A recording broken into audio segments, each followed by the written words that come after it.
Hindi. Siyempre, hindi. Ito ng kalat, oh. Tama?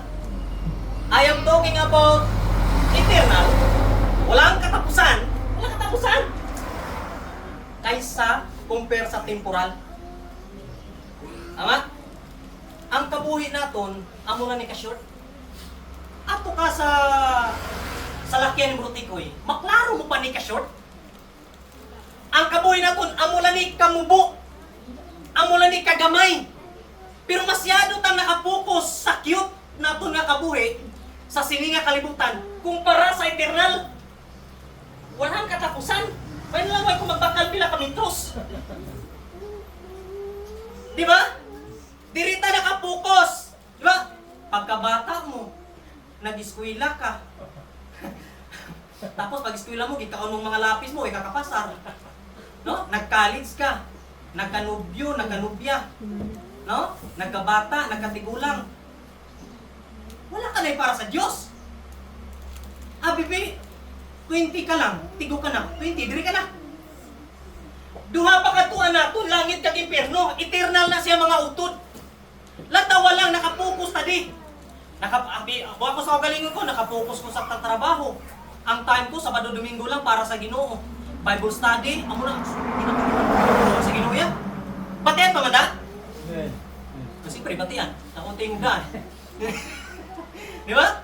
Batian ganyan sa kaingalan walang mikrofon na kadako sa sibahan. Oh. Dirita nakapokus mga utod ko. Lantawa lang ang iprepara sa Diyos nga kabuhi. Hindi ko pwedeng maitat. Kung ibutan ko ni sa wala po titos kang nanay nga igiyaan na tulog-tulog tos nanay ligato natag ko. Ano pa naman, aircon. Namin dahidan sa likod. Mga utod, gusto kong ipabos inyong nga kabuhi. Sa ato nga kabuhi, imo kag sakon. Diri lang ta nakapokus sa cute naton nga kabuhi. Wala tayo among tong kabalisisdanin, wala kay oras pagpamuyo, pagbasa Biblia. Dili ka lang hiya. Di ba? Tapos sa pag-eskwela mo, puro ka lang nubyo-nubya. Tapos sa pagkanubyo-nubya mo, gibiyaan ka. Tapos sa pagbiyaan mo, nagbusong ka naman o nakapabusong ka. Tapos gusto ka manegosyo, failure naman. Dili lang cute. Dili lang tanan. Masyadong busy ta sa short life kumpara sa life nga di-prepara ni Lord sa Ginoo sa ato. Grabe kalawit. Hindi mo makumpara. Kiri temporal, pero kiri eternal. Ang pamangkot, sa eternal na ini, may ginaubra ka na ba? Kalat. Sometimes wala pa tayo nabuhat. Wala pa tayo naubra. Kaya sometimes, sa pagkanto na to sa simbahan gani, sometimes yamuhat. Sometimes joke. Hindi pa ta seryoso. No? Sometimes pinipilit-pilit pa naton. No? Sometimes, ay, Domingo na naman. Ay, Bible study na naman. Ay, prayer meeting na naman namon, Merkulis, kapuya, uy, may mga schedule. Diri pa lang. Di mo naman kami sarani. Tapos mga babagin, may ibenta sa church, ako, gasto naman, pastor. Kaway, gid, di ka gimapuslan. Kaya pagkabot sa desisyon, diri ka lang itaman. Damo kang reklamo. Tama? Asip pala si pastor nagapangay, oy, imo 10 mil, imo 20 mil, imo 1 milyon. Diri yun. Sometimes gani, sa pag-invest mo pa lang diri sa Ginoo, nag-isip-isip ka na. Dako ko na invest na, pero wide ko na pulot. Naka-invest man ko na, pero wide, wide appreciation. Si pastor, nagigilawag pangalan ko. Sige lang, lawago na tika. Masyado tayo nakapokus di. Tama? Saan ba ko, bulos kagit? Kaya nga, di rin tayo nakapokus sa ka-cute. Cute! As in cute. Di ba? Mas cute pa rin yung tabilina. Kaya nga, para natin, diri lang naka-circle ang atong nakabuhi. Diri lang kami, pastor. Diri lang. Diri lang. Gets nyo? Ang inyong nakabuhi, subong, di nakapokus. Sa eternal o sa temporal. Diba? Kisanta sita, pastor sigurado, gid ka nga ang Sabat, Domingo, gid? Amo lagi na kami na mag-worship? Domingo? Hindi. Kung balik ko na to na Genesis, from day 1 to day 2, day 6, until day 6, chapter 1 to chapter 2, matita, mga utod ko sa Ginoo, from day 1, ano gyud na? And there's evening, and there's morning. Day 1. Day 2. Di ba pag-create sa Ginoo sa kalibutan? There is evening, there is morning. And the day, ang kagatapos sa kadlaw. Tama? Obserbahan niyo ba? Ang adlaw sa Ginoo nag-start sa evening, natapos sa morning. Sana ka gets? Gets nyo?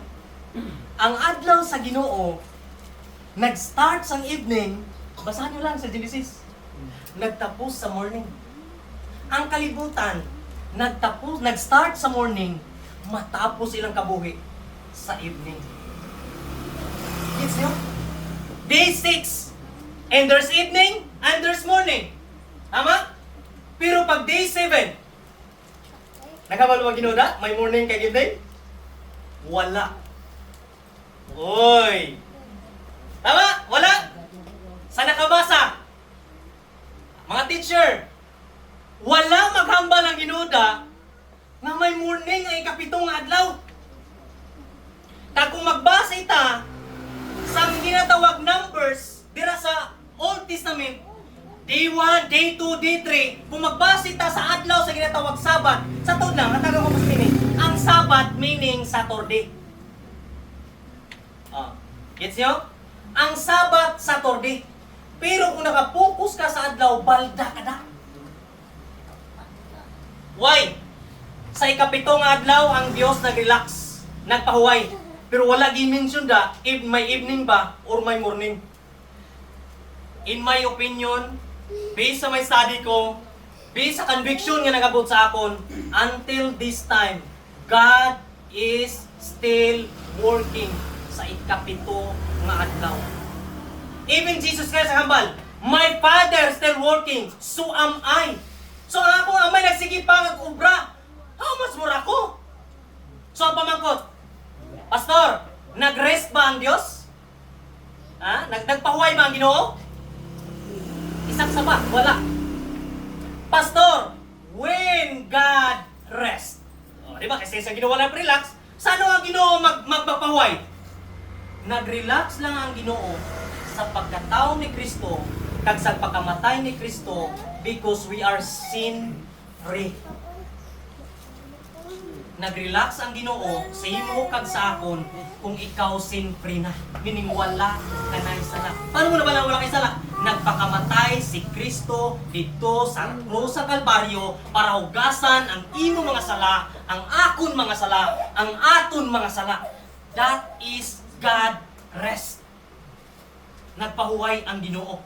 Kay si Kristo mismo walay sala pero nagpakamatay para sa imo kag sa akon. So, ang Sabado ba is Sabat? Or ang Sabat ba is literal day? No. Ang Sabat is a person. Person. Sino na pastor na person? Si Jesus Christ Himself. Siya ang Sabat. Because every day, every minute, you can worship even anywhere. Hindi lang in a specific day. Kung specific day mong Sabat, palda ka. Gets nyo? Until now, God is still working.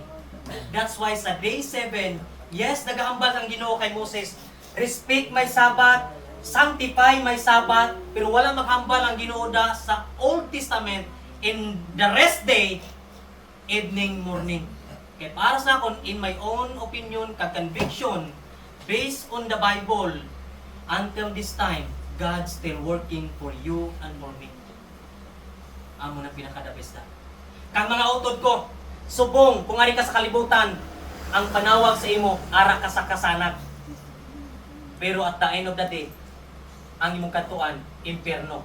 Kay ang night is a sign of death. Si Jesus Christ, nag-start sa death, nabanhaw siya, kasanag. So ang atong adlaw ang mga Kristohanon, more on persecution, damo, tentasyon, problema sa kabuhi, that is, ano tawag na? Kadulom. Pero hindi ka magkabalaka at the end of the day, may kasana kitang ma-encounter. Because ang adlaw sa Ginoo nag-start sa gabi, matapos sang kasanag. Ang atong nga kabuhi, mabudlay man subong, pero tapuso na sa Ginoo dito sa eternal life na may kasanag.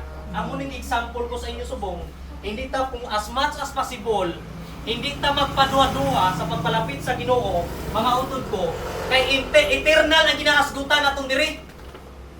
Pag eternal, walang katapusan. Ang possible subong, may sakit ka, diri ka nataman. Pag matigok ka, kumusta ang eternal mo? Ari ka pa ba di sa iya sa Dios or sa impyerno ka makanto? Diri lang na. Kaya ang kabuhi sang tao, amo lang ni ka-sure. Nagpakamatay para sa imo kag sakon. Eh promisa ni Lord eh. Sino gini si Lord man? Nga bisan kapila ta makasala, ginapatawad gyapon ta niya. Pero paano na ihatag sa Ginoo ang blessing nga ginapangayo mo, ginapangamuyo mo kung ikaw mismo nagkulang sa Ginoo?